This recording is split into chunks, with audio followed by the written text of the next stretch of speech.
maji safi, mwanga wa jua, hewa safi, pumziko na imani kwa Mungu, tumaini kwa afya yako, ni tumaini kwa afya yako.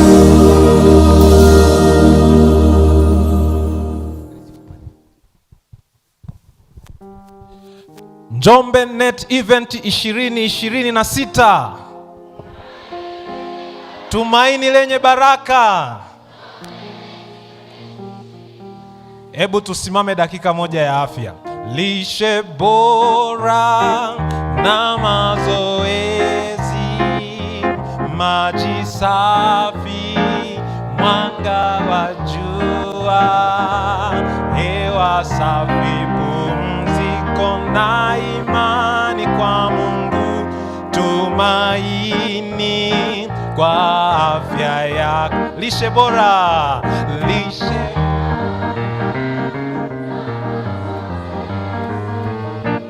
maji safi, mwanga wa jua, hewa safi, pumziko na imani kwa Mungu, tumaini kwa afya yako. Haleluya.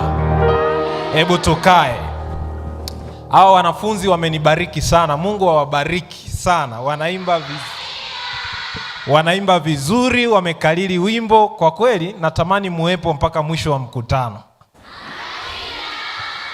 Basi leo tunaendelea na somo letu. Ni somo zuri sana na nimepata maoni mengi kutoka kwa watu waliokuwa wanatufuatilia.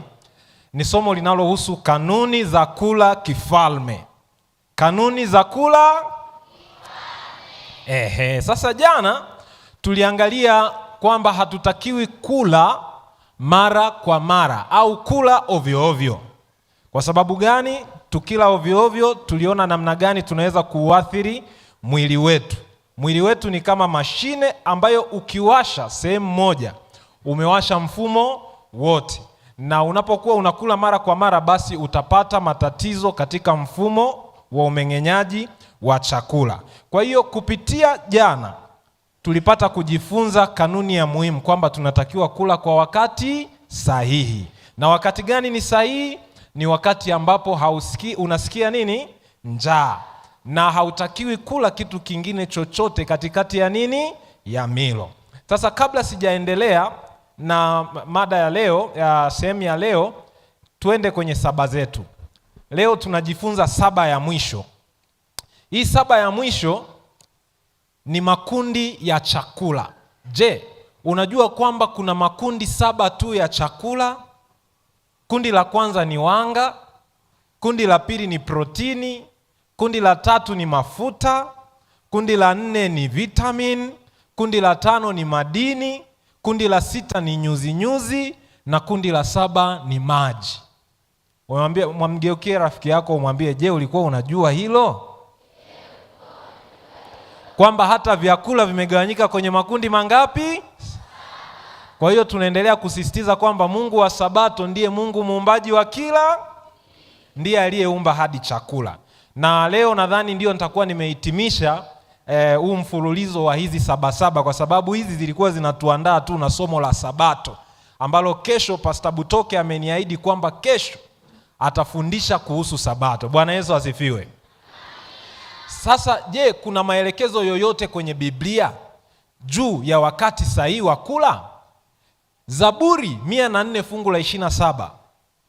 Mtunga Zaburi anasema wote wanakungojea wewe uwapatie chakula chao kwa wakati wake. Maana yake kuna wakati wa kupata chakula, na si fungu hilo moja tu. Hata Mhubiri 10 fungu la 17 anasema heri kwako nchi, mfalme wako akiwa mtoto wa watu, na wakuu wako hula wakati ufahao, ili makusudi wapate nguvu, wala si kwa ajili ya ulevi. Kumbe tunaona wakati ufaao kula ni wakati ambapo tunahitaji kupata nini? Nguvu. Kwa hiyo kula, tunakula kwa makusudi. Hatuli ili tushibe, ila tunakula ili tupate nguvu, tunakula ili mwili upate virutubisho vyake. Sasa kuna watu huwa wanabadilisha huu utaratibu. Kuna watu badala ya kula ili waishi, wao wanaishi ili wale. Sasa sijui wewe uko upande gani? Wangapi wanaishi ili wale? Hakuna. Wangapi wanakula ili waishi? Naona kumbe mko upande sahihi. Sasa nikajaribu kuchunguza sana kwenye Biblia. Hivi kuna utaratibu mzuri unaoweza kutuongoza labda tule mara ngapi na tule kwa mfumo gani? Nikakutana na kitabu cha Kutoka 16 fungu la 12. Najua tamaduni nyingi leo tumezoea kula milo mitatu. Ni kweli, lakini ukifuatilia zamani watu hawakuwa wanakula milo mitatu. Na hii milo mitatu ndio imeleta matatizo mengi ya ulaji duniani, utapiamlo uliozidi. Sasa Kutoka 16:12, haya ni maneno ya Mungu mwenyewe. Mungu anasemaje? Anasema, basi waambie kwamba wana wa Israeli wakati wa jioni watakula nyama, ni baada ya kuwa wamelilia nyama, lakini na asubuhi watakula mkate, na hapo ndipo mtakapotambua kuwa mimi ndimi Mwenyezi Mungu wenu. Sasa mimi ninataka niwaambie tu, Biblia ikiandika, amini kwanza hata kama hujaelewa, kwa sababu kila neno la Mungu limehakikishwa. Nilipolipindua hili fungu katika mtazamo wa kisayansi, nikajua kwamba asubuhi ule mkate ni wanga. Si tunajua mkate ni wanga jamani, ni carbohydrate. Lakini jioni Mungu ile nyama akasema hii nyama wa ile jioni, sio asubuhi. Nyama ni protini. Sasa nikafikiria hivi, kazi za haya makundi mawili ni nini? Moja, protini kazi yake ni kujenga mwili. Wanga kazi yake ni kutia nguvu. Sasa mwili unajengwa saa ngapi na nguvu inahitajika saa ngapi? Ndiyo nilipofuatilia zaidi katika sayansi ya udaktari kwenye physiology, nikakumbuka kwamba mwili huwa unajengwa usiku mtu akiwa amelala, na mwili unahitaji chakula cha protini ili ufanye nini? Ili ujengwe. Na ndiyo maana Mungu muumbaji alipokuwa anawapa diet plan wana wa Israeli, akawaambia hii protini mtaiprioritize usiku. Asubuhi watatoa kipaumbele kwenye nini? Kwenye wanga, kwa sababu they are active, wana move na wanafanya kazi. Kwa hiyo hata wewe unaweza ukatumia mfano huu. Si lazima ule milo mitatu. Breakfast ni utamaduni tumeiga, lakini unaweza ukaishi kwa milo miwili tu. Hata mwandishi mashuhuri wa kanisa letu Mama Ellen White ana recommend zaidi milo miwili kuliko mitatu, na hata katika Biblia nimekuta maelekezo kama hayo. Sasa homoni ya ukuaji wa binadamu, huwa kiwango cha juu cha homoni hii kinatolewa wakati mtu akiwa mdogo, wakati wa ukuaji ule, wakati wa kubalee. Lakini mtu anapokuwa mtu mzima huwa inabadilisha kazi. Badala ya kumfanya mtu akue, inamsaidia kujenga misuli, kurekebisha viungo na kuchoma mafuta. Sasa homoni ya ukuaji inafanya kazi mtu anapokuwa amelala usingizi mzito, na huo ni usiku. Kwa hiyo unaweza ukaona maana ya Mungu kuambia nyama wale jioni na wanga wale nini? Asubuhi. Sasa tunashauriwa tule mlo kamili katika kila kundi la chakula au katika kila mlo tunaokula. Lakini unaweza ukatumia huu mfano kwamba kipi ukile zaidi wakati gani, na ule milo mingapi kwa mujibu wa Biblia, lakini pia kwa faida ya afya yako. Sasa kosa lingine ambalo watu wengi wanafanya, ambalo linatupeleka sisi katika kanuni ya pili, ni kula kiwango sahihi. Tumemaliza kanuni ya kwanza, kula wakati sahihi na kwa makusudi sahihi. Sasa hii ya pili ni kula kiwango sahihi. Wengi huwa wanakula mpaka kushiba. Sasa tunashauriwa nini? Tunatakiwa tule tu, tuondoe ile hisia ya nini? Ya njaa. Kwa nini? Tumbo la mwanadamu ukiwa haujala chochote lina ujazo wa mils 250 hadi 400. Yaani inakaribia nusu lita, lakini haifiki nusu lita. Na ni sawa kama na ukubwa wa ngumi yako unapokuwa umekunja. Tumbo likiwa tupu kabisa halina chochote, linakuwa na ukubwa sawa na nini? Na ngumi yako. Sasa ni jambo gani linalosukuma sisi kukata ile hamu ya chakula ama kuridhika?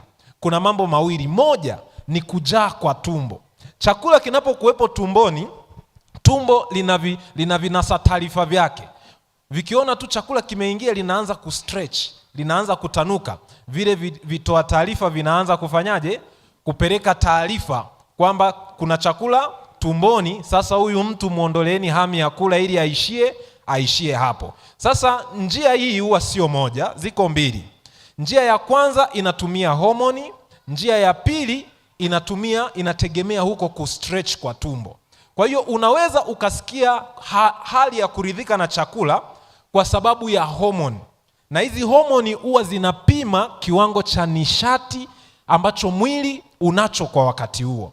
Lakini hii sababu ya pili ya kuridhika ambayo ni kustretch kwa tumbo, yenyewe inapima kiwango cha chakula, wingi wa chakula uliomo kwenye tumbo lako. Kwa hiyo hata kama utakula manyuzi ambayo hayana kalori aina yoyote, utajisikia kushiba hata kama sio chakula, kwa sababu utakuwa umeshiba kwa kutumia njia ya ngapi? Ya pili, kwamba tumbo litakuwa limestretch. Hii njia ya kwanza yenyewe inapima, je, kweli hiki kilichoingia ni chakula, ni protini kweli, ni wanga kweli? Sasa kati ya hizi njia mbili, njia ya muhimu ya kutumainia ni hii ya kushiba kwa kutegemea mrejesho wa kiwango cha nishati ambacho kiko kwenye mwili. Sasa hii njia bahati mbaya huwa inachukua muda kufanya kazi. Inachukua dakika 20 mpaka 30. Kwa hiyo tutaona kwa nini hutakiwi kula haraka kwenye slide chache zinazofuata. Lakini hii njia ya kujaa kwa tumbo, hii huwa ni kama emergency break. Yaani kwamba sasa wewe tumbo lako ukipitiliza zaidi ya hapo, sasa unataka kuleta shida kwenye tumbo. Kwa hiyo kusubiri tumbo lijae ndo uache kula ni sawa na kusimamisha gari kwa breki ya dharura. Sasa tumbo likijaa linaathiri nini? Tumbo likijaa linaathiri mmeng'enyo mzuri wa chakula. Ni sawa sawa na uchukue chupa ya maji uijaze mpaka juu, alafu uchukue unga umimine pale juu, ufunge chupa uchanganye. Wakati chupa imejaa itachanganyika vizuri, lakini likiwa na nafasi alafu ukaweka unga wako uchanganye, litachanganyika vizuri. Kwa hiyo ukishiba sana wewe utapata kitu kinaitwa indigestion. Utatoa chakula, yani utatoa choo ambacho kina kiwango kikubwa cha chakula ambacho hakijameng'enywa, na utakuwa umezalisha gesi nyingi, kwa sababu chakula ambacho hakijameng'enywa kikifika kwenye utumbo mpana, wale bakteria wanakibadilisha kuwa gesi, kina ferment. Kwa hiyo utajisikia vibaya katika mfumo wako wa chakula. Lakini kingine, kula sana kunaendana pia na kuwa na kiwango kikubwa cha nishati mwilini, kwa sababu ukila chakula kingi obvious utakuwa umekula kiwango kikubwa cha nini? Cha nishati. Kama hicho chakula kina nishati, kikimeng'enywa utakuwa umekula nishati nyingi, kwa hiyo utaongezeka uzito. Japo wapo wanaokula kidogo ila wanaongezeka uzito. Kwa nini? Kwa sababu wanakula vyakula ambavyo japokuwa haviwashibishi ila vina kiwango kikubwa cha calories, kiasi kwamba kinaufanya mwili upate kalori nyingi kuliko ambacho zinahitaji. Kwa mfano, unywaji wa vinywaji baridi kama soda. Hizi tunaziita empty calorie. Soda ni kidogo, lakini kiwango cha nishati kilichopo kwenye soda unaweza ukakuta ni kikubwa kuliko kiwango cha nishati kilichopo kwenye ugali unaotosha kukushibisha. Upo mpaka hapo. Lakini huwezi kushiba haraka kwa kunywa soda. Ukinywa soda bado utakuwa unahisi unaweza kula chakula kingine, lakini kumbe umeishaingiza kiwango cha nishati ambacho kinatosheleza mahitaji ya nini? Ya mwili wako. Kwa hiyo hivyo ni vyakula vingine ambavyo vinatakiwa kuepukwa. Biblia pia inashauri kwamba tule kwa kupima chakula chetu. Ezekiel 4:10 anasema chakula utakachokula lazima kifanye nini? Kipimwe. Na Kutoka 16 fungu la 16 Mungu naye akawaambia, ameamuru kila mtu akusanye chakula kiasi anachoweza kula, na akatoa kipimo, ataokota kiasi cha pishi moja kwa kila mtu. Tunaona hata Mungu kumbe alitoa kipimo, kwamba unakula kwa kipimo, sio kula mpaka tumbo lifanye nini? Lijae au usikie umeshiba. Hapo nimeonesha maana ya pishi ni kipimo gani, unaweza ukakifuatilia. Sasa ushauri gani tunautoa? Hapa nimewaletea aina ya vipimo, vinaitwa vipimo vya tumaini lenye baraka. Protini kwa mfumo wa kipimo cha tumaini lenye baraka, tunashauriwa katika kila mlo mmoja basi ule kiwango ambacho kinaweza kikakaa kwenye kiganja chako. Wanga kwa kiwango cha mlo mmoja ule size ya hii ngumi yako, na mafuta ule kwa kiwango hicho kidogo. Sehemu iliyobaki ongeza matunda na mboga mboga kwa kiwango ambacho unaona kitakutosha, lakini si kwa kupitiliza. Na hata Biblia inatushauri kwamba unapokula chakula pia hakikisha unachukua chakula kinachokutosha. Usipakue chakula ambacho huwezi kukimaliza, ni vibaya. Musa aliwaambia watu, mtu yeyote asibakize chakula alichookota. Kwa hiyo unatakiwa ule na kumaliza chakula unachojipangia. Jambo lingine ni kula kwa usahihi. Kwa nini tunatakiwa kula kwa usahihi? Katika kula kwa usahihi tuna mambo mawili. Moja, tafuna vizuri. Pili, usile chakula haraka haraka, usikamie. Kwa nini? Kula chakula kwa mfano nyie ambao mna magari, mmewahi kwenda sheli. Unajua unapoweka mafuta kwenye tenki, ile spidi ya pump ya mafuta ni kubwa kuliko spidi ya ile geji yako inayosoma mafuta. Kwa hiyo kuna wakati tenki la mafuta limejaa, lakini geji bado inakuonesha iko chini, haijapanda. Kwa hiyo ni kwa nini? Ni kwa sababu spidi ya pump ni kubwa. Kwa hiyo kuna wakati mafuta yanaweza hata yakamwagika, lakini geji inakuonesha kama haijajaa. Sasa wewe naye ukila haraka haraka, shida ni nini? Tumbo linaweza likajaa wakati bado wewe hujajisikia kuridhika. Sijui tunaelewana jamani? Kwa sababu homoni mojawapo inayokufanya uridhike inahitaji muda, na ni dakika 20 hadi 30 tangu unapoanza kufanya nini? Unapoanza kula. Kwa hiyo wanasema hakikisha kwamba tumbo lako lisitangulie ubongo wako. Don't let your stomach get ahead of your brain. Kula taratibu. Wale wanaokula haraka watakula kiasi kikubwa kuliko wanachohitaji. Kwa hiyo watakuwa katika hatari ya kuongezeka uzito. Lakini pia ukila haraka maana yake hutatafuna vizuri chakula. Usipotafuna vizuri maana yake ujue kwamba tumboni hakuna meno. Tunaelewana jamani? Meno yanaishia mdomoni. Tumboni na kwenye utumbo hakuna meno. Mchakato wa umeng'enyaji kule chini ni wa kikemikali. Kwa hiyo usipotafuna vizuri chakula chako, zile kemikali hazitaweza kukivunja vizuri. Kwa hiyo utapitisha kiwango kikubwa cha chakula ambacho hakijameng'enywa vizuri. Kwa hiyo virutubisho utakavyoweza kufyonza kwa chakula ulichokula ni vichache, lakini pia gesi litajaa tumbo litajaa gesi, na utakuwa na matatizo ya kiungulia, kwa sababu chakula ambacho hakijavunjwa vizuri kikifika kule kwenye utumbo, bakteria wanakifanyia kazi na unapata shida ya gesi. Kanuni nyingine, kula mlo kamili. Tunashauriwa usile aina moja ya chakula kila siku. Na hata kwenye Biblia Ezekieli 4:9, Mungu wakati anampa maelekezo Ezekieli, alimwambia jipatie ngano, shairi, kunde, dengu na mtama, alafu uvitie vyote kwenye chombo, ujifanyie mkate kwa vitu hivyo. Hata Mungu hakubaliani na mkate wa ngano tu. Tunashauriwa chakula tunachokula tuchanganye kundi la chakula zaidi ya moja. Sasa mpango rahisi wa maandalizi ya chakula ni upi? Huu unaoita mpango wa tumaini lenye baraka. Unapofanya manunuzi labda ni ya wiki, tumia hii kanuni ya 5-4-3-2-1. Chukua matunda aina na mboga mboga aina 5, chukua protini aina 4, nafaka aina 3, vikolezo vingine zile spices, vitunguu nini, angalau aina 2 na ziada aina 1. Unapoandaa chakula kwa kila siku unapopangilia mlo wa familia yako, tumia kanuni ya 3-3-3. Uwe na protini aina 3, wanga aina 3, mafuta vyanzo aina 3 vya mafuta, alafu na matunda na mboga mboga kwa kadri utakavyoweza. Kwa hiyo kama ni protini basi uwe na maharage, uwe na dengu, uwe na njugu mawe. Wanga uwe labda na mahindi, uwe na ngano, uwe na mtama.